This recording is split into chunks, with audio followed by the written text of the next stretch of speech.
Adventure Ho Illumineers, and welcome to another episode of the Ducktail Dads.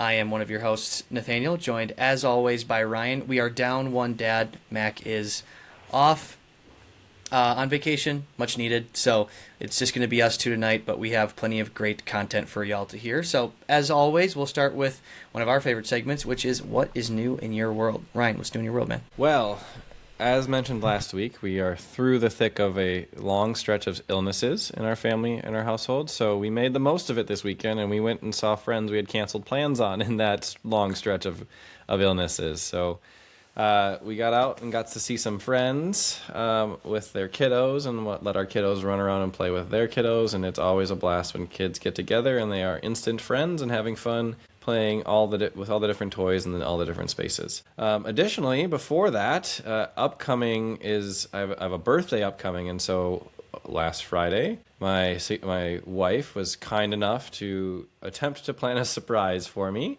and got out golfing with none other than one of the Ducktail dads, Nathaniel, and a couple other of our friends. And it was always a blast just to like get out and hang out with the guys for a couple hours.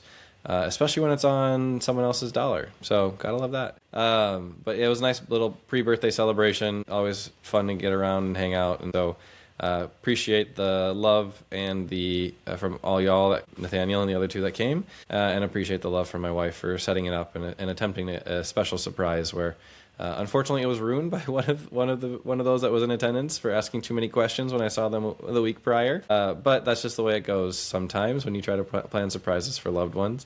Funny story as well. My wife also attempted to surprise me with gifts that were picked out by our toddler.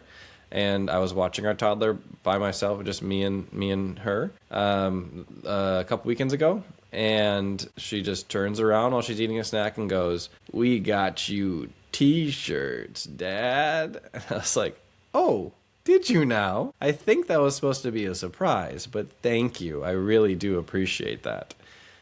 So again, a great attempt at a surprise. Unfortunately, foiled by somebody else. But kudos to my wife. I love the creativity in the gift giving always from them, and so it's a blast, and I enjoyed the time out with the guys, and I'm definitely going to enjoy whatever these t-shirts are whenever I get to actually open them and see them. On a Lorcana front, been playing some Fight Club, enjoying Fight Club, narrowing in on some lists for set championships as we're approaching that at full speed this week. I will not be participating in the first weekend, but still prepping for set championships, and we're getting all of our listeners, you who are listening in now, ready for set championships today. With two handfuls actually, of deck color combinations that you may see at your local set championships. And also on New Fight Club, there is a new feature of sealed. You can do a daily for the 24-hour period of a day. You get to open 6 virtual packs and create a sealed deck from them. You don't actually get any cards out of it, but it's still fun to like have this limited experience or sealed experience in a virtual platform. And I've been enjoying that just as kind of a little way to spice it up and not necessarily have to climb the ladder or play the ladder. Instead, just enjoying a different version of Lorcana that is, it's well tailored, this set, for a high quality limited experience, and I'm enjoying what I get to play with these new cards and new combinations that are out there that aren't going to be seen in the core constructed space. Nathaniel, what's new with you? So from a personal life perspective, we have just, again, been trying to get outside as much as possible because it's been really nice out. So one of my sons has expressed some interest in golfing, so that's been kind of interesting to see how that goes. Maybe we'll stoke that as well over the course of the summer. So yeah, that just trying to be outside as much as possible, right? I think in the springtime you try to soak it up and kind of get that sunlight again that you've been missing for so long. On a Lorcana perspective, definitely been having a ton of fun just online, being able to test out a lot of things, see what's working, what's not, getting some great exposure to a lot of the lists that we are going to talk about today, and kind of what they're trying to do. So very much in like a similar vein to what we talked about with Ernie a few weeks ago, where he kind of talked through a couple deck profiles of like the really big bads that we were seeing a lot at like the DLC level. We'll briefly touch on a couple of those, but then get into more of kind of these other decks that are really starting to crop up more that you can probably expect to see, and maybe start talking through a little bit of the game plan that we've seen be somewhat successful maybe in some of our own testing. Just talk through some of those strategies. Also, forgot to mention too, Ryan, it was a blast celebrating you. I think, I'm very fortunate, right, to still be close with you after, 15 years that I've known you, as well as a couple of those other guys that came in attendance for that and helped kind of make that experience. It's great when you have those long-term friendships, and I feel very fortunate that you and I are still going strong all this time later, almost half a lifetime. So go ahead and age ourselves there. Anyways, without any further ado, let's get into some of these deck profiles, because I know a lot of people are itching to get into the set champ season. I know we both are, and sadly probably both missing this first weekend, but I think probably makes sense to we'll just start again very briefly with the top 3 that Ernie already talked about, so we're not doing too much repeat. All right, you're pulling them up on the side here as another screen for everybody to look at if you're following along in the video presentation. The first deck that we're going to look at here is Amber Emerald, and more of the dogs list, if you will. This is one variation of it. Obviously, you can mix and match with some of the card counts or different tech options that you can put in, but pretty standard dogs list here. Running the Mickey Mouse Amber Champion, which I think is one of the linchpins in a successful game plan for this list. It kind of enables this list to very efficiently sing Under the Sea, since with 2 other Amber characters. And of note, the dual ink cards count as both an Amber and an Emerald character. So if you have some sort of Emerald champion out there, they get the Emerald champion buff. If you have the Amber champion out there, they give the Amber champion buff too to those dual ink cards. So they do still count, even though they are dual ink. So Amber Champion, Mickey Mouse Amber Champion can be Singer 8 when there's 2 other Amber characters on the board, and additionally all your Amber characters gain 2 additional willpower, which is pretty significant. For anybody that played pre-rotation, there was a card called Rapunzel's Tower that gave, I think, +3 willpower to cards, to characters that were at that location, which was very strong in a very aggressive deck it was just a way to protect your characters for an extra turn, so you can get an extra little bit of lore out of them. The other, obviously mainstays of this deck list are the Big Lady, the Shift Lady, the 5-cost, uninkable, Shift 3, 4/4, Quest for 2. This lady just allows them to have incredibly efficient card economy by returning some of those low-cost characters that have multiple use cases, whether it's High Lore Quester or it's one of those Rhinos to decrease the strength of an opposing character, to enable a more efficient and effective Under the Sea to be sung and clear a character that may have not been cleared by it originally. And then the big money card of the entire deck is the 7-cost inkable 2/6 Quest for 2 Tramp Street Smart Dog. For each character you have in play, you pay 1 ink less to play this character, so it's a discount as you play your cards out.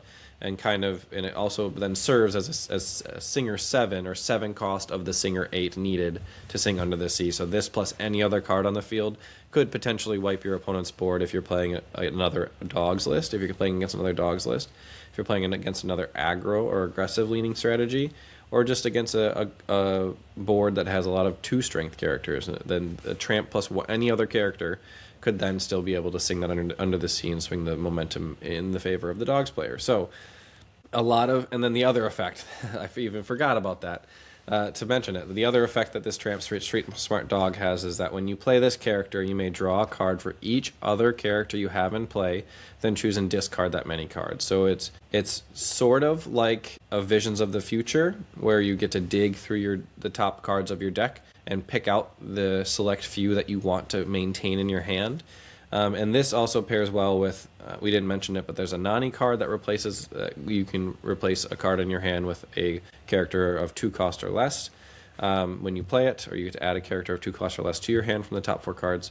And then just maintaining a healthy hand size, so you have 2 or 3 cards in hand when you play the Tramp Street Smart Dog, allows you to then keep 2 or 3 of the best cards that you draw, rather than just the singular 1 card that you want to keep. And I think that's really impactful, because it allows you to both filter through the deck for the 1 card you really need, but also then have a couple of different backup options. So you can pick like the Emerald Chromacon that this list likes to play, that allows you to quest your characters safely to bounce your opponent's characters, which is a 3-cost uninkable item that reads, during opponent's turns, whenever one of your characters is banished, you may return chosen character to their player's hand. So it's either your opponent or your character can return to your hand. So you can protect your characters if they're swinging, if they're trying to challenge things in. You can remove their challenging threats and force them to be very inefficient by having to replay those high-cost characters over and over and over again. And this is just a really sticky and really challenging item. You could also pick an Under the Sea, and you could say, hey, if they let me sing this Under the Sea, I win. If they don't let me sing this Under the Sea, then I'll just play Chromacon, and I'll win that way instead. So it's really this just very dynamic list, and especially if you're able to maintain a healthy hand size, then it becomes really, really powerful and really challenging to deal with. So that's kind of the quick and dirty on the dogs list. Nathaniel, anything to add, or what did I miss? I don't think you missed anything, Ryan. I think that's basically the gist of it. It's just an incredible deck and very strong. Probably need to have a plan for this, particularly a good plan for your first 4 turns. Otherwise, you just get steamrolled. That's for sure. That's the truth. All right, Nathaniel, you take away with the next deck list you bring up. All right, so I'll talk a little bit about Blurple. So I think, I certainly talked about this plenty last week in terms of just how I felt it performed in the meta right now. Which was incredible, correct? It was extremely good. And this list is just so solid. I think a few things I'm noting here that are probably dealer's choice these days are really around the 4-cost slot. So... Sorry, some people... can I pause you? I don't see it on my screen. I don't see any. I still see the Amber Emerald Dogs list. Yep, let me switch it over. So the big thing with Blurple right now, I think, is really going to be around your 4-drop spot.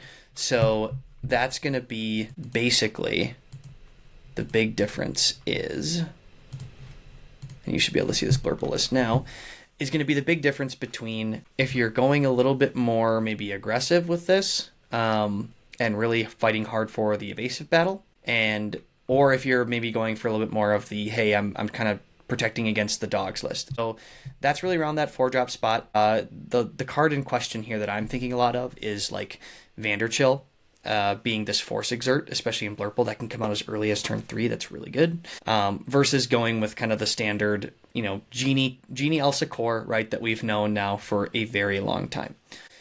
The list right now that we've got pulled up actually does have Genie, and this is actually the creator that I net decked, so I'm going to trust JDRR. He is great.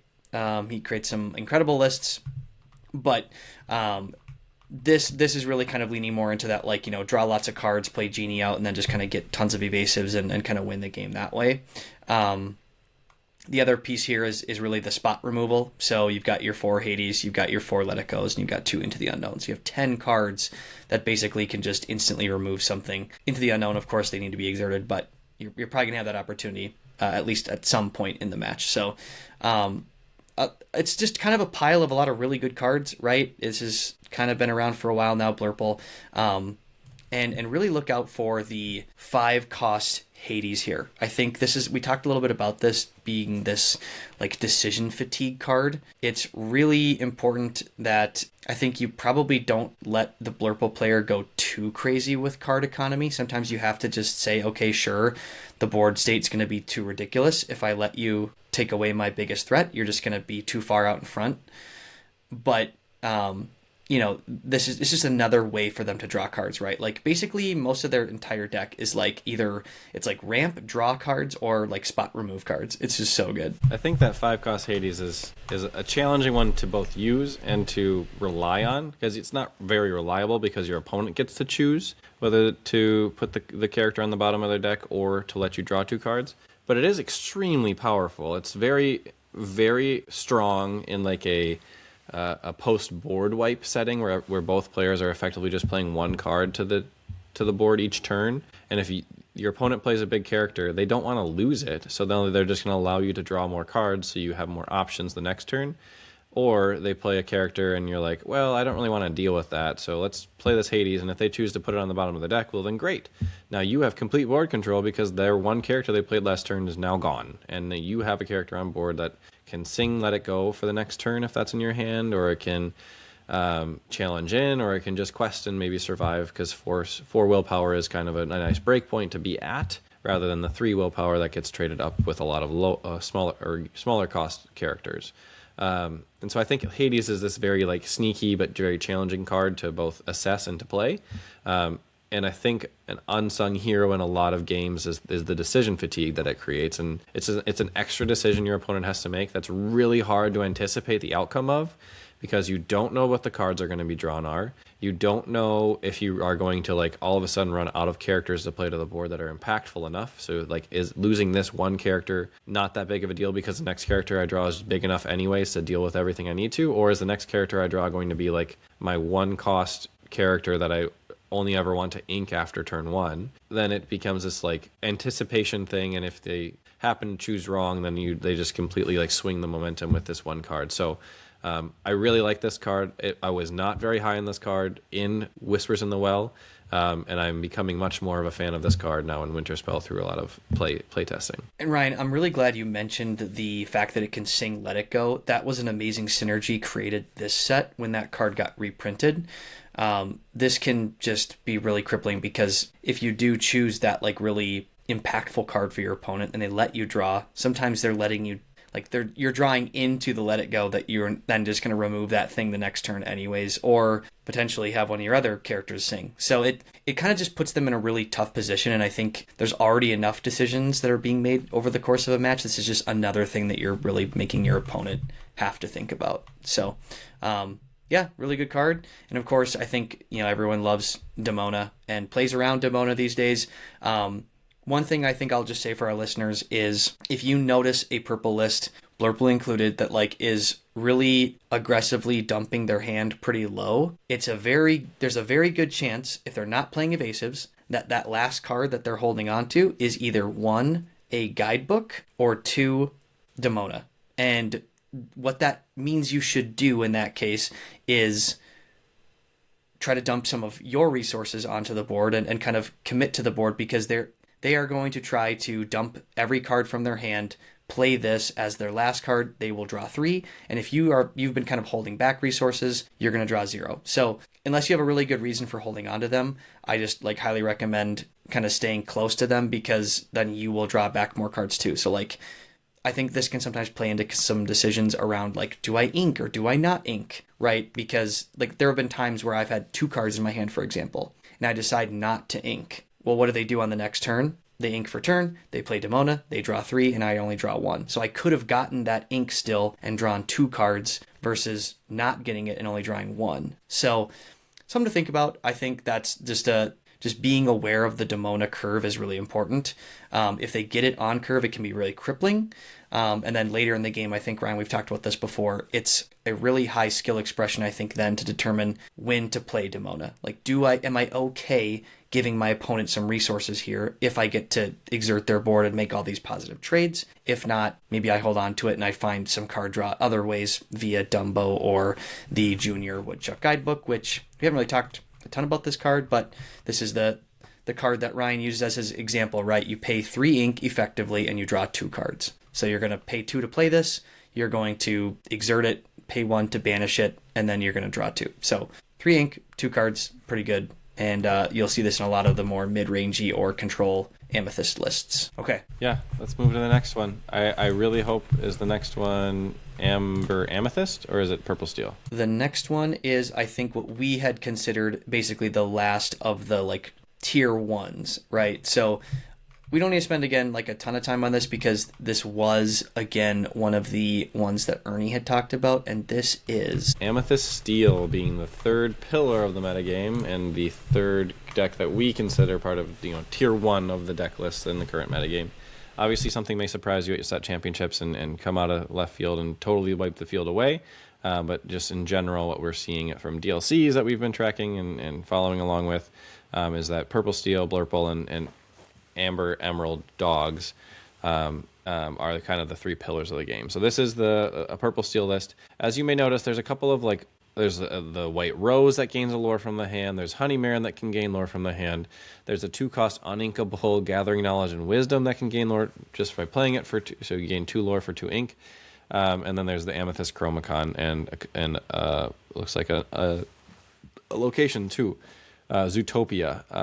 So effectively, it's just there to gain extra lore and be a little bit of a nuisance for your opponent. So this, as you're seeing it, is more of a like aggressive version of Amethyst Steel. And I think in order for Amethyst Steel to really find its place in this metagame is that it's a little bit bigger than Amber Emerald Dogs, or it can go a little faster than Amber Emerald Dogs could go. But also this deck can go much faster than a lot of the ramp decks or a lot of the Sapphire decks can go. So the goal then is to like gain so much lore and play so many characters to the board that it doesn't matter that your opponent has a bunch of answers in their hand or answers available to them. They just can't play enough out in order to deal with all of the lore that you're gaining. So one of the ways that this deck does that is it just floods both players' hands with cards through the Amethyst Chromacon, which is a 2-cost inkable item that when you exert it, each player may draw a card. It's a may, so both players can make the decision whether they want to or not. More often than not, if I see that I'm playing against Amethyst Steel and they're playing in the Chromacon, and they play one to the board, I'm effectively inking every single card in my deck that says draw a card, because they're going to draw plenty of cards for me over the course of the game.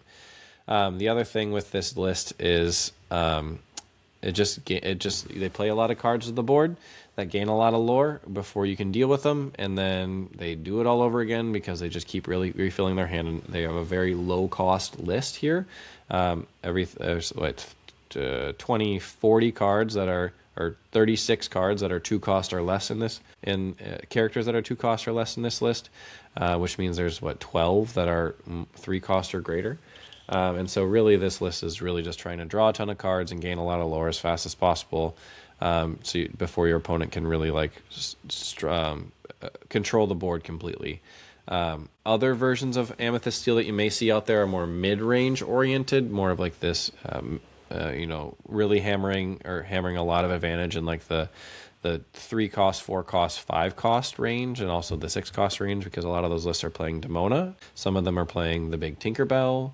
There's a lot of different ways that Amethyst Steel can kind of drive itself depending on what you may expect to see at your local set championships, what you may expect to just, what you enjoy playing. And so there's a lot of variation available to people that are building decks with Amethyst Steel particularly.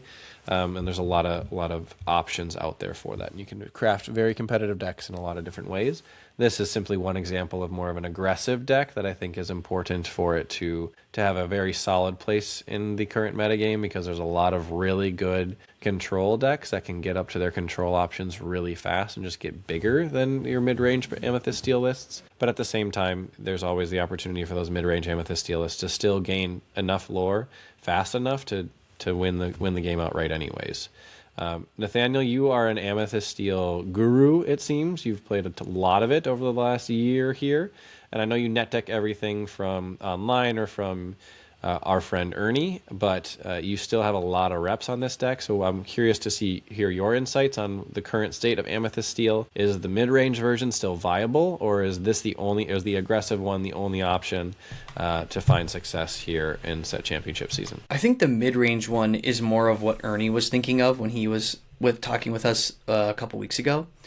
And that one is really going to focus more on cards like the Legendary Angel that comes out on 4 ink, right? And every turn she can discard a card and deal 2 damage. We'll talk more about that in another list because it's cropping up quite a bit in that one. And then, of course, relying on the incredible card that is Strength of a Raging Fire. It's very weird to see a purple steel list that doesn't have strength in it, right? Ever since that card got announced as a reprint, it felt like, okay, there's 2 more years basically of this card now. And it's not actually in this list, and that's partly why I wanted to highlight this one, because this is a really different take on purple steel and truly like a burn list, right? Like you're just going to be flooding, and it's really centering a lot on the Amethyst Chromacon, because there are turns that can be really devastating for this list as it starts to get lower on,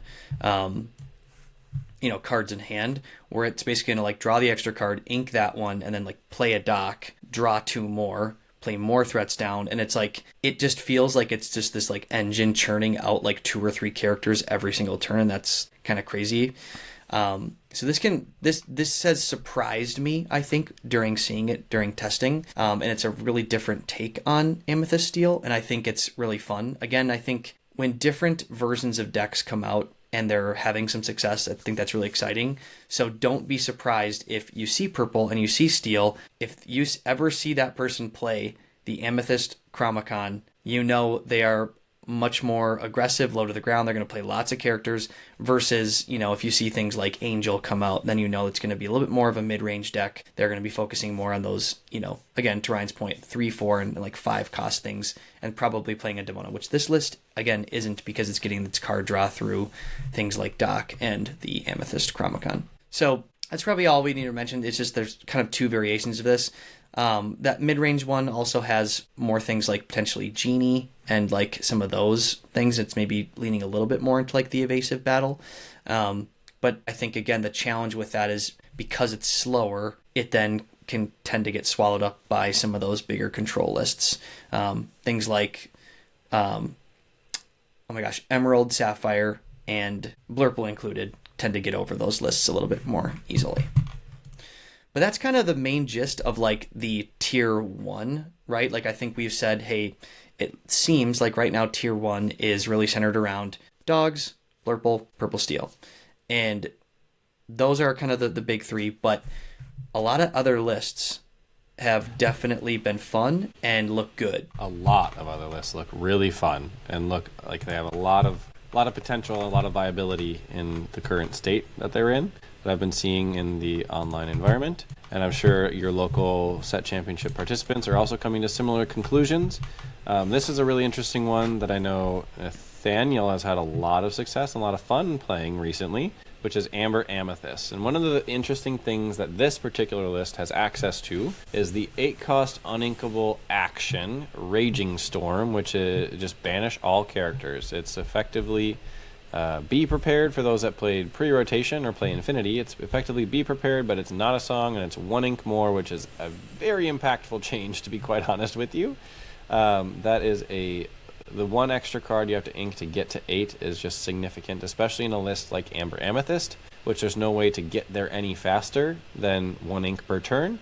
This Raging Storm has some interesting interaction, especially in this Amethyst list, by creating these odd decision points that your opponent has to deal with, where if you, as the Amber Amethyst player, are actively like shedding your hand to get down to 1 single card left, as Nathaniel mentioned earlier when we were talking about the Amethyst Sapphire list or the Blurple list, the assumption there is you're playing purple, you're probably getting ready to play Demona. Well, if you assume that and you take the logical course of action and you also play all of your characters to the board where you have little to no hand left, but they're not actually playing to a Demona, they're playing to a Raging Storm. Now you've sacrificed all of your resources and they're going to wipe your board and then draw a ton of cards afterwards and then refill their own board while you're only able to play 1 card per turn. And that's where the Amber Amethyst really turns the game on its head, is having control of when the board is cleared and when the opportunity to refill happens. Obviously, usually your opponent has the opportunity to refill the board first, because you, as the Amber Amethyst player, are playing the Raging Storm, and then your opponent is the one that gets the first action after the board has been cleared. But there's a lot of ways that this list takes advantage of the fact that banishing is happening. One of them being the Library, A Gift for Bell, set 5 or Shimmering Skies location, coming back to prominence. It is a 3-cost inkable, 8 willpower, 1 ink to move a character here, and whenever a character is banished while here, you may draw a card, and it gains a passive lore at the beginning of every one of your turns.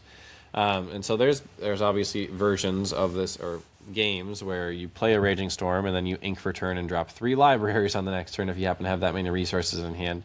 And that's 24 willpower that your opponent has to deal with, has to challenge through without having any characters on board, or with having a single character on board to start with. And so they exist for a long period of time. If you happen to get one out and you have some prep turns, you could even play a library, move some characters into the library, and then on the turn that you Raging Storm, not only do you clear the entire board, you also draw a card for every character that was at the library when the Raging Storm was played. So now Raging Storm becomes a 8-cost uninkable action that clears the board and draws you 3 cards. And then also effectively gains you an additional lore, because the library is going to be surviving another turn, unless they have an 8-cost or an 8-strength rush character that they can drop on the board and clear your location with. So This Amber Amethyst list, I think, is a highly competitive list, and it does a very good job of utilizing the Amber tools and augmenting it with the Amethyst card draw to really find this sweet spot, this nice balance between the, inking everything or playing everything to the board, and then also controlling when the board is cleared. Nathaniel, what else would you like to talk about from, seems to be your current favorite list? Yeah, I really enjoy this list. I think it does a great job, particularly against other purple decks, right? Like, it just seems to really do a good job in like the resource battle. One thing I'll say about Raging Storm, when that card was announced, I was like, hey, look, unless you can cheat out a bunch of early ink to get up to this, a la, a Sapphire Amber list, I just don't really see it getting play. And that really has not been the case. I think it's a really great tool for Amber Amethyst. And speaking of the library, I think it creates a really interesting situation for this particular list, or for the opponent that you're playing if you're going to be running something like this, because of the fact that you could be, if somebody's playing what we like to call Yerple, but it is Amber Amethyst, they have all these different tools of like removal, right? Like Horseman Strikes, and they have World's Greatest Criminal Mind if you pay out like a really big character. So like there's lots of board control options for them. And what the library can do in a list like this is it starts to force the other player to have to like remove that if you play it early, which then can make the Amber Amethyst player get to make lots of good trades because they force the opponent to exert to take out the location, and then they might not play the board wipe. But then if you don't do that and you try to like manage some of the other stuff on the board, well, then they can just start moving guys into that location, maybe play another one so you can't get them both, right? And then they just quest all their guys, Raging Storm, and all of a sudden they're drawing 2, 3, maybe 4 cards, and the board got wiped, and they still have a location or two sitting there. That can feel really crippling. So I think the location, call it location tech if you will, but like the location in conjunction with a board wipe can really create some awkward scenarios in the more like longer, like drawn out games. So something to think about there.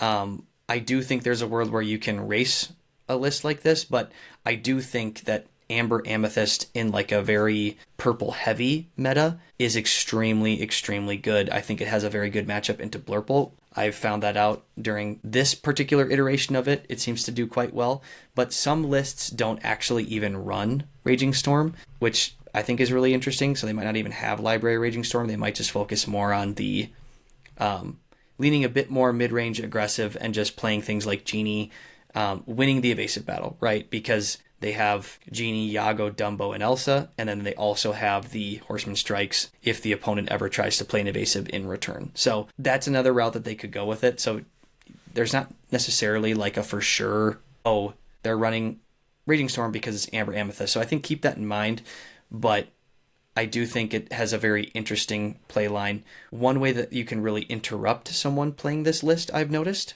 is if you have a way to interact with the Grandmother Willow early, and they were planning on kind of using it as their ramp, right? Like when you're a Blurple player and you ramp on turn 2, there's not really a way to like undo that as the opponent, but there is a way, particularly for lists. Geyser, nonetheless. Yeah, I suppose. But the way that you can really interrupt a list like this is if you are playing something like Tigger, and either you're playing first, or if you have something like Blurple, if you can play a Tigger to bounce the Grandmother Willow back and they don't have the Cheshire Cat, then they might have to take a turn off. And that can really be hard for them because now they're really playing catch up as the Amber Amethyst player. So a playline I think that I've noticed is particularly tough. You can definitely come back, but that interrupts a lot of their game plan pretty early by doing that and getting that Grandmother Willow back to their hand, which would not have been the case for those players last set because they would have been running something like Lantern as their like faux ramp card. But yeah, Yerple, really good. I think you can certainly play with and kind of tweak some of the numbers, whether it be the Yago counts or the Dumbo counts or the Hades counts. But a lot of, again, I think what we're going to notice with a lot of the Amethyst lists, it's just a pile of really strong cards. And it's very similar. It's just the companion ink is a little bit different. It sort of makes the identity tweak a little bit. But Amber Amethyst right now, a lot of really good cards in it. Really interesting to see this particular one only have 3 Demona. I think she's absolutely amazing in most Amber Amethyst lists, so I would prefer to have 4 of that card if it was me. I would agree with that. I think it's incredible in a lot of these Amethyst lists, for sure. One card that's not included here that I think is included in other Amber lists is Ohana Means Family, and I'm interested to talk about that next. Is that what's coming up next, another Amber list? It is. Let's go ahead and pop into that one. Perfect! I would love to talk about Ohana Means Family. Because I think it's creating this learning curve for many Lorcana players again. Anyone that played pre-rotation 1, then we're familiar with playing with Rapunzel as a card that could be played to board and not walking into, quote, Rapunzel traps. I don't believe Ohana is in this list, but it is in other lists. We're going to pull up a different one. Perfect. Yeah, let's talk about it, because I think it's going to be in the Amber Sapphire list. It likely is. Might be in the Amber Ruby as well, but wrong. But this Ohana Means Family is creating this learning curve opportunity for a relearning curve, if you will, for a lot of Lorcana players, in that now you're no longer walking into Rapunzel traps, you're now walking into Ohana traps. What Ohana Means Family does is it's a 3-cost inkable action that it reads, remove all damage from chosen character of yours and draw a card for each 1 damage removed this way. So this Amber Sapphire list in particular is leveraging this card as a very strong card draw option with a lot of high willpower characters, things like the Mufasa, which is a 4/9. There's the Surfer Stitch, which is a 4/8. There's Hades, which is a 3/6. Nakoma's a 3/6. Pete's a 5/5 even. Like, that's a lot of willpower to get through. 4 strength seems to be like a break point in the meta currently, and so having this 5 willpower character that can potentially challenge into something, survive, and draw 4 cards by spending 3 ink. Drawing 4 cards for 3 ink is highly ink efficient. Drawing 3 cards for 3 ink is still very ink efficient, when our baseline in like an Amethyst for completely unconditional card draw is 3 ink, draw 2 cards. And so when Ohana Means Family does anything better than draw 2 cards, it likely feels okay. And anything over 3, drawing 4, 5, 6, the dream would be 7 or 8 from the Surfer Stitch or the Mufasa. And I think if you draw that many cards off of Ohana Means Family, you almost instantly win on the spot by either your opponent conceding or the fact that you just have so many resources in hand that there's simply no way that they could combat this. The other card that this list is really depending on is the Cinderella Dream Come True, like Nathaniel just had pulled up. And that's all allowing for this aggressive ramp option, where Cinderella is a 4-cost uninkable 2/3 that quests for 1, and at the end of your turn, if you played a princess character this turn, you may put a card from your hand into your inkwell face down to draw a card. So you're effectively cycling a card into your inkwell and replacing it from your deck all at the same time. You are losing no card economy by doing this. You are potentially inking something you don't need or that you could not previously have inked, like an uninkable card could be inked through this effect as well, since you are putting a card from your hand and not necessarily the action of inking the card. And then it gets you to a higher break point or a higher ink total very quickly, allowing you to play some of your large characters in multiple actions or multiple characters and actions all at the same time on the same turn by just having a massive amount of ink. The other thing that you are ramping towards in this deck is the 6-cost uninkable action Spooky Sight as your first board wipe option for any aggressive decks that are out there.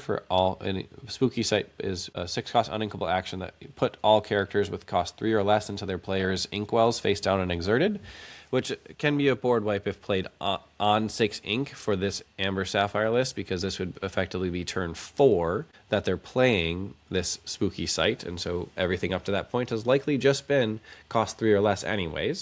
Or if you're playing against a very aggressive list, now this may be turn 8 or 9 and you see this card, then you get to remove more than just those 3 characters that they played on the first 3 turns.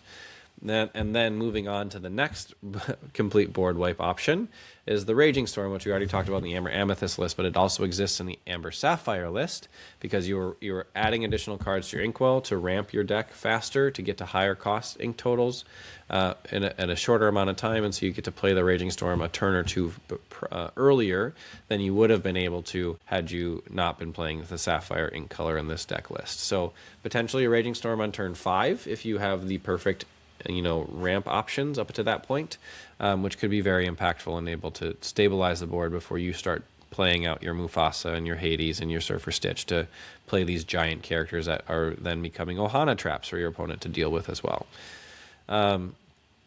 Surfer Stitch is the 7-cost inkable 4/8 Stitch Carefree Surfer, quest for 2. When you play this character, if you have 2 or more other characters in play, you may draw 2 cards. So it's a card draw option. It's a large character that quests for 2, and it, again, creates this Ohana trap where you have a lot of willpower that if your opponent turns like a 3 or a 4 strength character sideways, or exerts them, then you can swing in or challenge with Stitch, take the damage back, clear the character, and then draw the cards off of Ohana Means Family. So you're drawing effectively 5 or 6 cards by having Stitch on the board rather than just the 2 anyways. So this is a very interesting list that you may see out there. It is a very very control-heavy list where they are really trying to get to these high ink totals and just play the control game where they're going to allow you to play to the board early. You probably win the race to 10, but they're going to stop you from winning the race to 20 with all of these characters that they're able to establish on board. Nathaniel, what do you have for this particular list? What have you seen in your testing, and what are some of the key cards that are very, very highly impactful? Yeah, I think there's a play line here where they ramp on 2, they play Cinderella on 3, and then if they're playing an aggressive list, on turn 4, they will ink for turn, and they'll play Spooky Sight. And then that's really crippling. But in some of the more upright matchups where maybe it's a mid-range into this type of deck or a control deck into this deck, something that's really hard to deal with actually is if they do that play line of ramping into the Cinderella, the next turn they're at 5 ink, right? So they'll play Moana, and then their ink for turn will actually come from the discard to go to 6. And then if they have another card in there on the next turn, they still don't have to ink from their hand. They can ink again from the discard to get to 7, which means they're going to be either, if they need a removal, they're going to go the Hades route, and if they have Stitch, they can draw 2 cards now. So that particular early playline of Cinderella into Moana, I think makes this deck just go absolutely crazy when that happens consistently and they get into those big characters. I do really like the Scuttle too in this list. Scuttle is a really interesting 5-cost inkable 5/5 quest for 2 because he has Ward. So he can really be kind of tough to deal with if you don't have board wipe options, because you're going to have to swing pretty hard into this and you can't just move damage. You can't if you're playing Blurple, for example, you can't just let it go this thing or into the unknown this thing, or even Hades this. You're going to have to swing into it. So that's really interesting. That's a challenging card sometimes to deal with. But when they get into the Mufasa territory and they're doing that number and questing for 4, you better be really close to 20 or it's going to be pretty tough to win that game. And again, it has all the other good Amber cards in the sense of it's got Raging Storm for the board wipe, which you can get to really quickly, and then Horseman Strikes, a great way of dealing with those evasives. So this is a really interesting list. I think it's taken some time to refine it and get it to where it is now, where I think it is a pretty scary list. And what I've noticed, one of the better ways to be able to beat this is you really got to try to go fast. So you've got to get a lot of early lore, chip wherever you can, and then try to manage the game out from there. But if they start going crazy with card draw and you do play into an Ohana trap, for example, and they draw 4 or 5 cards, that's really bad. The other way they can tend to draw cards is with the Pete, Ghost of Christmas Future. Ryan, I love that point about the 5 willpower here because he's a 5/5 and he's a boost 1 only, and they've got plenty of ink to spare.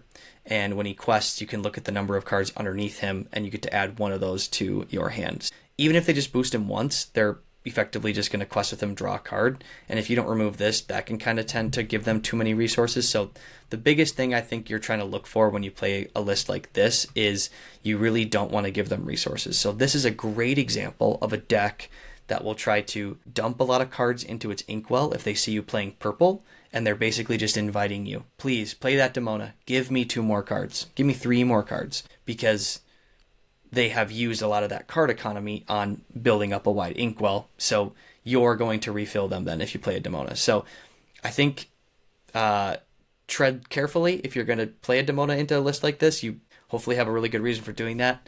But I think you really want to try to avoid them drawing cards. You really want them into like top deck or close to top deck mode. Okay, I think that's a great opportunity for us to talk about the other Amber list that we were thinking of that has really started to crop up ever since its performance at a CCQ, right? Is that right? Yeah, I think the same weekend. So Sky won a CCQ with it, a Challenge Championship qualifier. And then also that same weekend was DLC Ghent, where level 9001 or Diego Sass did top forward, I think, with an Amber Steel list at that event as well on one of those days. And so this Amber Steel list is really, rising in popularity very quickly. And I think Nathaniel had some very good insights into some very strong play lines this has access to. And I'd love to listen to you go on about them, because you stated it so eloquently before, and I think you're going to do a great job with it here. Yeah, so we've talked a lot about the play-draw disparity thing in Lorcana, right? And this particular list actually does some pretty crazy things on the draw. And that is, if they are able to mulligan alter into the 2-cost Angel Underdog, which can be played out on turn 1 then, because they're on the draw, and they get the Kud et Amuti, and they have her sing that on turn 2, because she can sing 3-cost songs. They can then, with their remaining 2 ink on their turn 2, they can play Angel, Experiment 624, which is that legendary that has the text, while you have no cards in your hand, this character gains resist. That's not very important. We're talking about the early play line, which is particularly devastating when it reads, once during your turn, you may choose and discard a card to deal 2 damage to chosen character. So basically, they're going to play this out and instantly banish one of your smaller things. And then if you've got other smaller characters on the board, every single turn they can just discard a card and then slam into it with this. So I think that play line is one of the more devastating ones, and I think that's why this particular list seemed to do so well against something like a Dogs list, because it's able to just pick off those characters even while they're staying upright. So it really puts them on this clock. If they don't start questing, they just get taken out with no lore, and if they do start questing, then the Amber Steel player can start challenging into those things or, removing them that way. So this also, again, has some of those more mid-range tools we talked about earlier, being Strength of Raging Fire, He Hurled His Thunderbolt, 4 of each, because of the fact that another draw engine for this deck is the Aerial card from last set, which is the 4-cost 3/4 Quest for 2. Once during your turn, whenever you play a song, if there's a card under this character, you may draw a card. So this is where they can start to really do some pretty devastating combos, where they're going to sing something like He Hurled His Thunderbolt or Strength, or even a Kud to play something for cheap, but then because they have the Aerial boosted for only a cost of 1 ink, they're going to draw a card too. While they're singing those songs, they're drawing lots of cards. That can tend to snowball the game for them. And just being able to play into the dock thing, right? Like they can discard the cards at will for Angel to pick off things, because they're just playing down into a dock where they're going to play that, draw 2, and hopefully they draw into another song to continue to just nuke all of your guys. So the other really interesting card here is if they're able to kind of establish some of that early board control. Once they get Chief Powhatan onto the board, this is the 5/5 bodyguard for only 4 cost. The only drawback is that he can't challenge himself, which if he's a bodyguard, he's probably not going to be. You probably don't really want to do that a whole lot anyways. But as a 5/5 body, if they've been picking off some of your other things, that can really be tough, because now you got to throw your biggest resource into that before you can get at these other things behind it that are questing away. So this list can kind of create some non-games for sure. It's got Mowgli to try to take away potentially some big non-character things that decks are running. It's got Goliath as a draw engine, and it also has the snowboard stitch, which again, they're once again, Ryan, to your earlier point, there's that 5 willpower number here, and as well as the Rhino shift line. That's been good since it came out back in set 8. That's amazing. So yeah, this list, I have to imagine you're probably going to see this at least once in your local meta. It seems to have gotten really, really good. Of course, it's got 4 of Grandmother Willow, so you can cheat more stuff out. I think the name of the game for this list is how many ways can we cheat out ink, whether it's singing songs that allow me to cheat out even more ink, or playing things like Grandmother Willow, which means I get to play even more stuff out for less ink cost. How do I do, Ryan? Nathaniel, you mentioned the on the draw play line of Angel into Angel, but there's also on the play lines where they do one drop, and then they play the Angel on 2, or they play the Troubadour on 2, and now they have access to both Akud at a Moody. They also have access to He Hurled His Thunderbolt as early as turn 3, so whatever you've played to that point, if you're ramping to something on turn 4, if you are simply playing a 1-2-3 cost curve, if you are, behind it all, your board is effectively, at their mercy, it feels like many times. So that Troubadour being a 2-cost inkable 1-3 with Resist +1, Quest for 1, and Singer 4, notably Singer 4, to allow it to sing these songs. If the playline is 1 drop or a 1-cost character into Troubadour on 2 to then sing Akud Moody on turn 3, then they could potentially sing Akud Moody and play the Stitch Carefree Snowboarder, to then have this 5 willpower character out there that you're just, it's really hard to deal with that on turn 3. So they're going to draw at least 1 card off of it, and then they're already going to be ahead of you on that. On card economy, they're ahead of you on ink. They're ahead of you on the board because they could sing down your characters that you play out, and so they can really snowball, haha, pun intended, the game from there in order to take control and take advantage of things. Really strong list. It's really good. I would, like Nathaniel mentioned, I would expect to see some version of this type of list at least once in your local meta, at your local set championships, just because a lot of players pre-rotation were very interested and excited about Amber Steel lists, and this is more of a mid-range list, which a lot of people were interested in, and this Angel Experiment 624 does such a good job into almost every single aggressive deck type. And even non-aggressive deck types that are playing any characters early. This Angel gets to pick them off, and then you play a Doc and refill, or you play a Goliath and refill. A lot of different, play lines and ways to cheat out ink, like you mentioned. It's really, really strong, and it's something to keep in mind when you're building for things. I think the Angel and the Stitch, and especially that Troubadour, are really the linchpins. Just keeping singers off the board is important when you're playing against this list, just to make sure that you're able to manage it and that they're not cheating out all those ink with the songs that they get to play as well. Yeah, and I think also don't sleep on the fact that this list, just like the Dogs list, right, is running Nani, so they can try to find that Doc as well. That's probably what they're going to be looking for if they play that. So probably just expect that's... And I think they have to reveal it anyways, right? It's going to be a revealed card, so they have to actually show you. But they're probably digging for a Doc so that they can then play that out, and draw even more cards. Yeah, really strong. It's definitely, I think, this is the set 11 take on Steel Song. Yeah, I mean, it's getting results. It's obviously a good list. A couple other lists that are in this second tier of lists that are not quite as popular, but are still pretty strong lists, and then maybe they're not quite as strong as some of the tier 1 lists, are not quite as consistent. But one of the next ones that we're going to talk about here is what are we going Ed's with? list. Oh yes, Emerald Sapphire. This list, in my opinion, has been pretty slept on this set, to be quite honest with you. Not a whole lot changed with it, but it's so strong and so good that it just withstands the test of time and still has, I think, a strong place in the current metagame, where if you are someone that was comfortable on this Emerald Amethyst list in set 10, you could likely bring the same list you played in set 10 to set 11 and still find some free turns of board supremacy before you handle it. So Emerald Sapphire, if I would expect, because this is somewhat of a comfort pick for some people, that if they were playing it during set 10, it's likely in my mind that they would be playing it in set 11 as well, simply again because not much changed with the list. It's largely the same 60 cards as previous, and it's just such a strong set of 60 cards that they didn't need any new cards to really adjust things. There was some experimentation, I believe, early on when I was playing some games earlier in the set of what does Let It Go look like in this list, or what does maybe Fewer Under the Seas and maybe Ink Geyser and Bend to My Will look like in this list. But ultimately, it's largely the same 60 card list that Fungus won a DLC Richmond with, and that Sky took second at DLC Richmond with.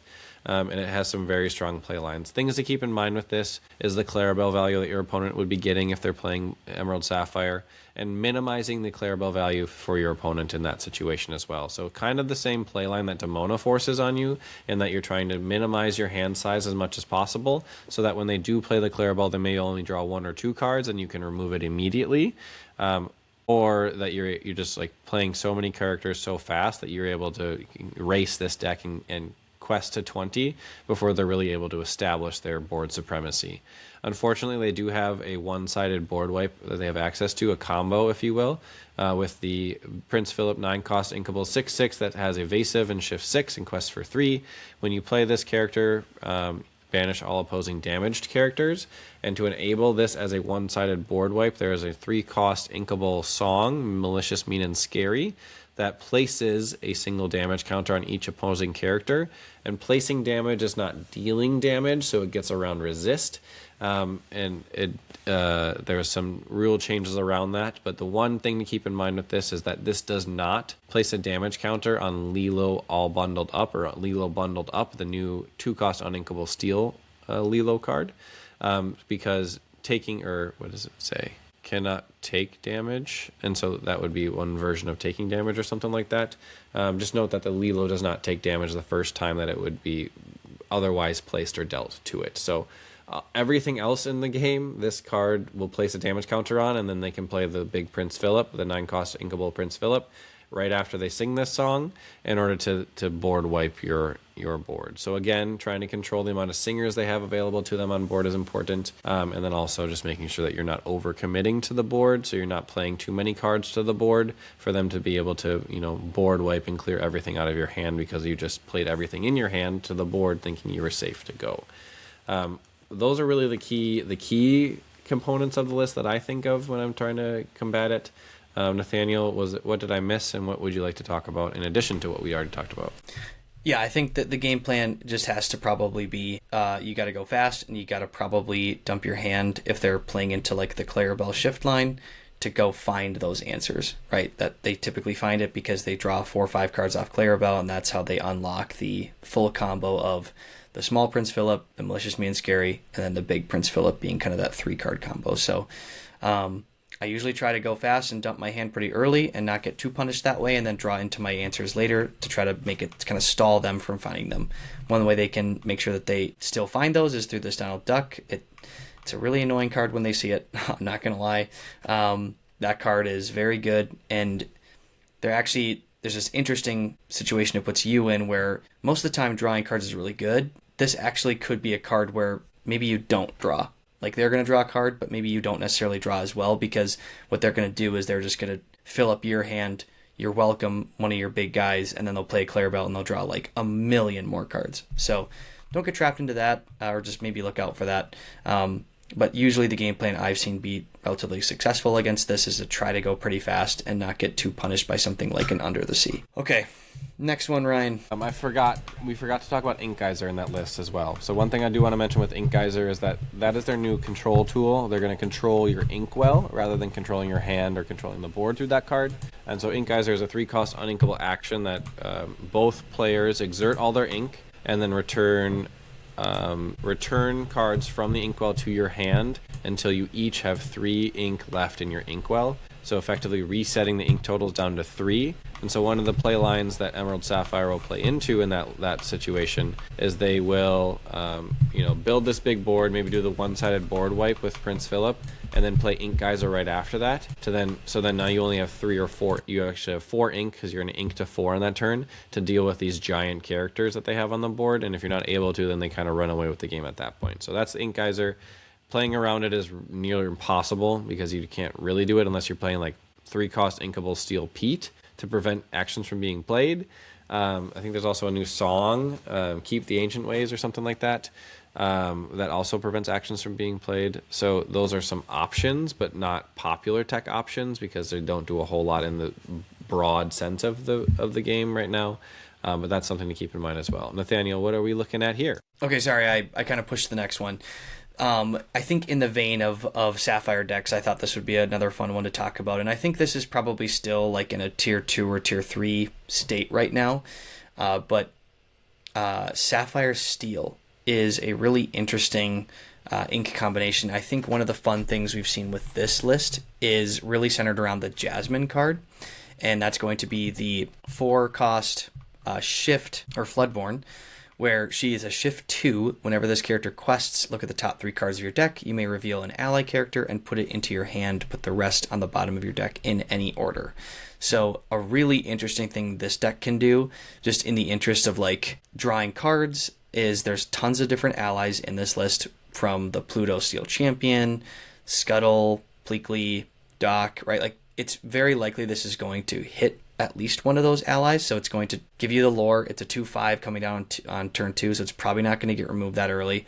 And if they do start to damage it, but they don't fully remove it, then what they can do is they can quest with it, and then they can play Pleakley, and then push that into their Inkwell to then aggressively ramp on ink, because it's going to push both the big Jasmine and the 1-cost Jasmine that it shifted onto into the Inkwell. So that can be kind of a scary combination if that comes down after it, because they're just aggressively inking to these absolute monster characters. So the more mid-range things in this deck are going to be things like that Jasmine or even Pete, the Pluto 5-cost, but what they're really working towards is Goliath, Tinkerbell, the Sapphire Haze we've talked about.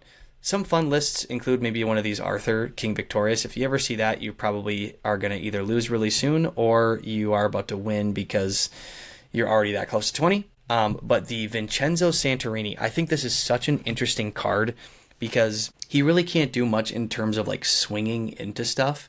But this card, because Sapphire can tend to ramp so quickly, the fact that he comes in and can deal 3 damage and then can quest for 3 turns him into this really great like board control and board disparity. But then all of a sudden he really turns on the jets in terms of the Sapphire Steel player questing really fast. So what I've noticed about this list and testing against it, if I'm running something like an Amethyst Amber or a Purple Steel, Vincenzo is really hard to deal with because you basically either have to do like the Amber Amethyst thing is probably going to be like a board wipe, or just throwing a ton of things into this, or if you're like an Amethyst Steel player, you've just had like so many things get out onto the board that you can sing Strength and maybe swing like one thing into it or something.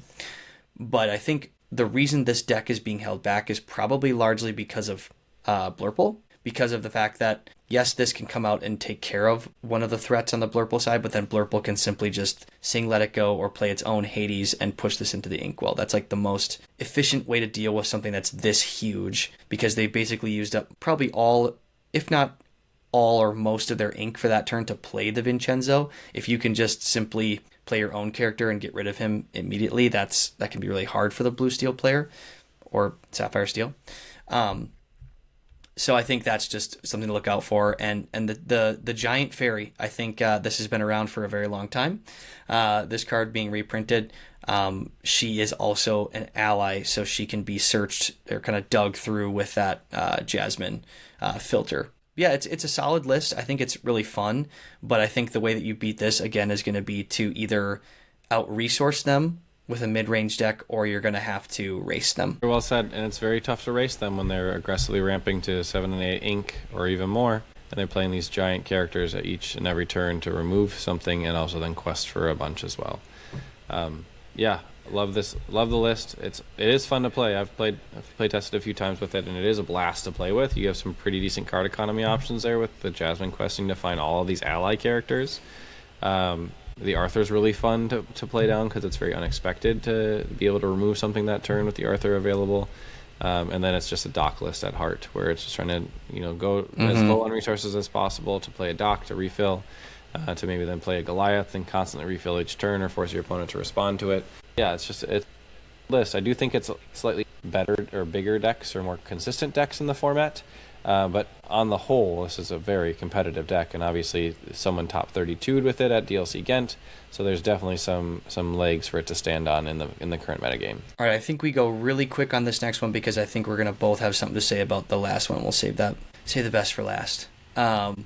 So this next one is going to be, and just kind of in a similar vein, right, to the fact that I believe Emerald Sapphire, that list that we were showing from Ed, had 0 set 11 cards in it, funny enough. This does have some set 11 cards in it, but I think the core of Ruby Amethyst, if it's going to be this more aggressive list, it's basically almost the same as it was in its construction of last set. The biggest difference could be if you're going to include like the Christopher Robin. I think that's a really interesting on the draw card for this particular deck. Because he can kind of take some early turns of questing against the bigger control decks. So Ruby Amethyst in its current state, and again, we've talked about this before, it's really gotten to be much more of a lower to the ground, draw enough cards, but quest pretty aggressively list. And I'm actually noticing right now that this list is not running the Diablo, interestingly enough. So this, I think, has some like Beast plus like library kind of options here. But either way, it's largely the same kind of general game plan that it was last set, is create some early pressure on your opponent, and then if you can start to swing into their stuff and you get like a Hercules, which I don't actually see in this list either, but it's kind of doing similar things that it did last set. I think the way to beat this is to watch out for the evasives. Don't get kind of lost in the evasive war there. You don't want to lose that. And you probably don't want to get punished from the trade. So they have access to things like Lumiere, which beef up all their stuff. And I think really importantly, Lumiere is a like continuous, all the time their characters get +1 strength. It's not just like win challenging. So remember that when you're cracking into their things, if they have a Lumiere out, everything is buffed because that Lumiere is out on the field. I have found one of the decks that deals best with a Ruby Amethyst right now is actually Blurple, because what a Ruby Amethyst will tend to do is kind of whittle its resources down to like a really important card, like a Dumbo, that like they need it to stick for a turn to draw some cards back again, and Blurple, of course, has access to that spot removal, which can tend to be very punishing for a deck like this. But they still have things like Demona, they still have Hades, right? Like they're still going to find ways probably to draw quite a bit of cards, so they can certainly withstand some of the kind of battle back and forth of, draw options being removed. But I don't want to belabor this because, Ryan, I think we both want to talk about a different Ruby list. Yeah, I definitely want to talk about the next list, but I do want to briefly talk about this list too. The Headless Horseman is important in this list as like a board swing option. So a 5-cost uninkable 4/2, quest for 2. When you play this character, banish chosen opposing character with 2 strength or less. And then a secondary effect that during your turn, whenever an opposing character is banished, each of your characters gains +1 strength this turn. So it can create some interesting math for like challenging math for your board state, and that's where I think there's a lot of power in this Headless Horseman. It's a well-balanced card. I like it a lot, but I do think it's very important for this Ruby Amethyst deck to be able to leverage this very efficiently, and to have some pretty big board swings as a result of it, to find a lot of success with it. The other interesting card in there was They Never Come Back, which I love that card. Up to 2 chosen, it's a 3-cost inkable action. Up to 2 chosen characters can't ready at the start of their next turn, draw a card. Notably, these chosen characters do not have to be exerted. They can be any character on the field, and this also then would count as a targeting from an action, which is important for illusion characters. So in many of your Amethyst matchups, you'll be playing against like Giant Cobras and Amethyst Steel, Palace Guards and some of more of the aggressive Amethyst lists, Iago and some of the more control Amethyst lists. So there's definitely illusions being played, and I think this being able to effectively banish 2 illusions and then also draw you a card for the cost of 3 ink is just incredibly efficient and very cool. It also has some interesting use cases by, obviously this deck has some 2 questers and an ability to sort of race, if you will, or quest to 20 faster than your opponent. And They Never Come Back can really change the math for your opponent when you play it. And if you're in this like racing setting where neither you nor your opponent are really challenging into the other board, but you need an extra turn to get to 20, or they're about to get to 20, and you can prevent 2 of their high questing characters from readying at the start of their next turn. Well, now you've completely changed their math. You're probably taking 4 lore off of their scoreboard as a result, or delaying it for a turn as a result of playing They Never Come Back. Likely at least 2, obviously, or 3, but potentially 4 if you're in this race scenario. And now you've gained that turn that you need to get ahead of them and to inch in front to get to 20 before they will. So I think it's a really cool card. and I wish that it was played in many more decks because it has some very interesting use cases. That being said, at the same time, I think there's obviously some other great cards that are in place of They Never Come Back, but I do really love that as an inclusion in this Ruby Amethyst list. Yeah, well said. I think definitely cards you want to look out for, and Ruby Amethyst is still really solid. I think it just tends to get and actually could potentially do quite well into something like a dogs list potentially, but because you have some nice removal options, but I think Blurple tends to hold it back a little bit. But there is one more list that's Ruby, Ryan, that I think we both have been surprised by, and it just does some crazy stuff, and that is Ruby Amber. So let's share that. That's the last list that we wanted to talk about ahead of Set Champs. This one has an awesome name. It's called Boosty Boys. Really cool list, and like you said, I've been surprised by it a little bit and how effective and competitive it is in the online environment, especially. Has some really interesting tools, has some really big tools. One thing that I am finding, and it's not in this list actually, is the Giant Cauldron actually is being played in some of these big Amber lists, in some Amber Sapphire lists, and in some of these Amber Ruby lists. And Black Cauldron is a 3-cost uninkable item that has 2 effects. One being exert this card and pay 1 ink, and you can place any character from your discard underneath the Black Cauldron.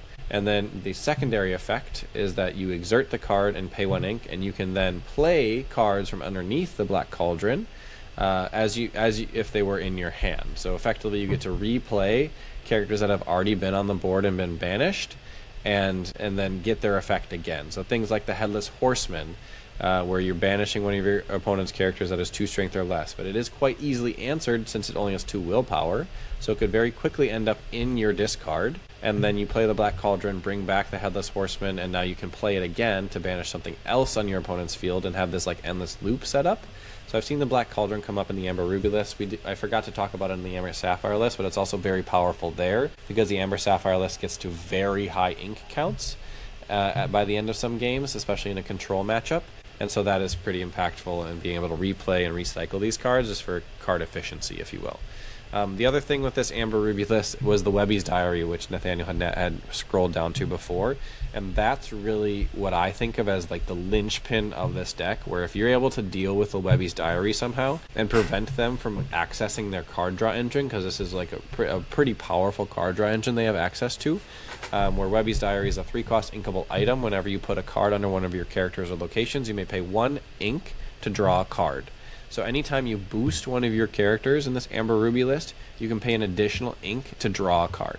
And so they play some low-cost characters that have low boost costs on them as well. We're talking about the 2-cost uninkable Scrooge. That's a 3/3 boost 1, and that whenever this character gets +1 strength, +1 willpower for each card under him. So it's growing in strength and willpower and becoming this like massive threat on board as you're drawing more cards from it. The 3-cost inkable Aladdin. That's a 4/4 with Reckless and boost 1, and while there's a card under this character, characters with Reckless gain the effect Exert to gain 1 lore, which is sort of like questing, but it's notably not questing for the purposes of other card text. But it is a boost 1, which is important for efficient draws with Webby's Diary. And then they also play the Aerial Ethereal Voice that we talked about when we were talking about the Amber Steel list, which is the 4-cost inkable 3/4 quest for 2, boost 1, and during your turn whenever you play a song, during your turn whenever you play a song, if there's a card under this character, you may draw a card. So it's another card draw option, but it's not only drawing cards from songs that are being played, which this plays a handful of songs as well, but it's also drawing cards off of the Webby's Diary triggers. And so if you're able to deal with Webby's Diary and cut off that draw engine, you can really handcuff the Amber Ruby deck. Not saying you're going to be able to completely burn them out of resources, because they have plenty of other options in Amber to draw multiple cards. This list does not play it, but this list could also play something like Ohana Means Family, because that 2-cost inkable Scrooge is growing in size each turn, And sometimes you may be taking some favorable trades and surviving the next turn. So you may have 3, 4, 5 damage on this Scrooge as you've grown it and drawn cards from Webby's Diary. You play an Ohana Means Family, reset the damage total on Scrooge. So now you have an undamaged 7/7 instead of a 7/7 with damage on it. And you've drawn a bunch of cards from it as well. So that is one swing turn to look out for that this list specifically does not include, but Amber Ruby could include that as an option. Otherwise, it's a lot of cards that we've already talked about, but I just wanted to harp on the fact that the Webby's Diary is really the key component for this list to find success, and your opponent will likely be altering pretty heavily in order to find that Webby's Diary to efficiently draw cards and have access to the rest of their deck for the rest of the game.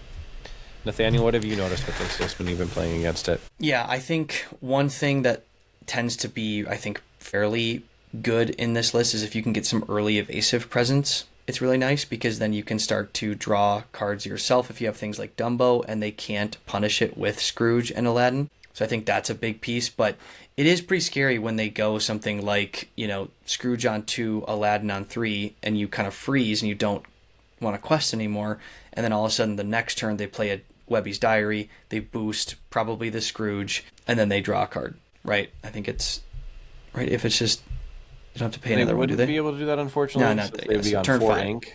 But if they do Scrooge on 2, Diary on 3, and then now they're on 4 ink, and they could boost Scrooge, draw a card, and play another Scrooge, or play Negaduck or Liquidator. Now they have this massive board presence that you don't want to turn sideways in front of, and they're drawing cards from Scrooge.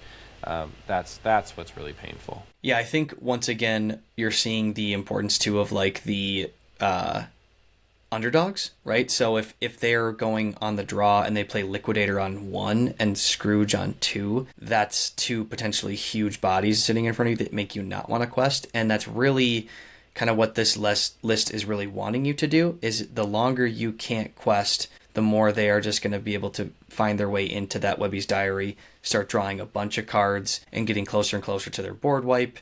And if they have a lot of cards in hand and big bodies on board, and it kind of makes you in this like darned if you do, darned if you don't, in a way of like, do I just like start to quest and kind of get punished and then find ways to deal with their boost characters? But I think if you let them just continuously, what I've been punished by, I guess, in playing against something like this, is if you just let them boost their guys, draw off the diary for a few turns, and you're not taking a lot of action on your side, they can really out-resource you in the end. And again, that feels really weird as an Amethyst player, right? That like the other person is outdrawing you. That's like not supposed to happen. But I think just look out for that. That is a way that this deck can kind of go crazy, is through the early Webby's Diary. They can certainly get card draw off of singing some songs with Ariel, but from what I've observed, the most consistent way that they can punish you through card draw is with the boost plus Webby combination, which is really neat. And once again, amazing way of like using new cards to create new synergies. And because it's Ruby, it also has plenty of like really good removal. So eventually they're playing out Mal Dragons, but even earlier they're playing the small Sisu, the human one, or they're playing things like the Headless Horseman on 5 ink, which is a great way to pick off characters as well. I feel like we're obligated to at least have an honorable mention for Maui Half Shark in this list, because it is still a very impactful, very powerful card, especially when paired with the Pirate's Life song. It's a way to swing the lore totals pretty quickly, and all the other actions that this list is playing, able to swing and gain a lot of like incidental lore, where all of a sudden your opponent's, the Amber Ruby player, is at like 14 lore, and you thought, wait, they only quested like 3 times this game. What happened? Well, they've been playing and triggering the Maui Shark, or they're playing Pirate's Life, or this, that, the other thing, to really gain a lot of lore through the resources they've accrued through the Webby's Diary draw engines. Something to keep an eye out for. Amber Ruby in particular, as well as the Amber Sapphire list, feels, oh yes, the Counting House, Scrooge's Counting House. They're also playing, some lists are also playing the Scrooge's Counting House. Thank you for bringing this up. You want to talk about it? Yeah, I bring this up because usually when you see this, it's probably over. The Ruby Amber player will probably hold on to these Scrooge's Counting Houses for pretty long into the game. If they can hold you out long enough from getting to 20 and they start board wiping you, there's a decent chance that they board wipe. They lay 2 of these down, which is a boost 2. This location gets +1 willpower and +1 lore for each card under it. So if their list has a bunch of board wipes and they can keep board wiping you while they're boosting this particular location, these can kind of go crazy in like a late game situation. And again, it's more like boost stuff for Webby, so they could even play this early to get you to try to take it out so that then they can then crack back with their big characters too. So again, creates a lot of these like darned if you do, darned if you don't, because they're probably happy to just play this, boost it, get the card draw off of the diary, and then have you have to swing into it so that they can then again trade and again get that advantage through whether it be hand or the board. They're finding ways to do that. So this is a really interesting card.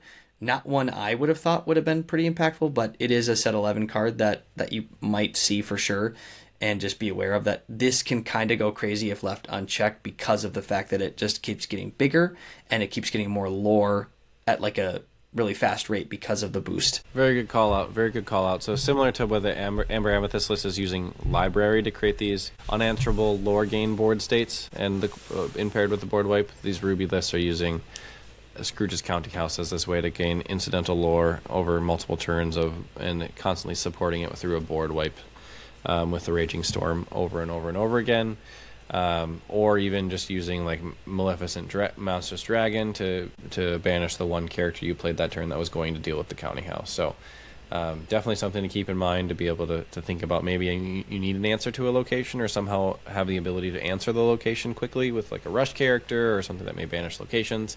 But maybe it's not so necessary, but it is something to keep in mind that this is something that some of those Amber Ruby lists might be playing, and they might get you with at the end of the game. Yeah, I won't pretend to be as good of a deck builder as the guy who had built the list we were just looking at. That is Lucas Kaupa, who took this and performed, I think, amazingly well with it at one of the recent DLCs. So, yeah, I think that's 10 deck profiles for you all that you'll probably see over the coming weeks at your set champs. Reach out to us if you see anything crazy that was really cool. We'd love to hear about it. I think we expect these to be the really strong ones. It doesn't mean that they're always going to be the best or be the best for your local meta, for example. I talked about the Frosty 500 where we saw a really cool Ruby Emerald deck that was super unique. So I'm sure you'll see more, but these are probably the 10 that you'll see the most. Yeah. Good luck at set championships, everybody. We hope the best. Let us know how you do. We always want to celebrate with you if you're having success. We always want to, celebrate with you if you just had fun and didn't even find that much success. If you were giving out wins all day but you had a good time, that's still a successful event, and we want to celebrate that with you too. So let us know how you're doing out there.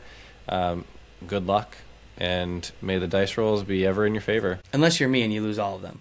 But right. Anyways, as far as this episode goes, you can always find us on Spotify or Apple Podcasts. We do post regularly to our Instagram page at the Ducktail Dads. Otherwise, pleasure talking with you, Ryan, as always. To all of our listeners out there, best of luck at Set Champs. And without any further ado, let's get the duck out of here.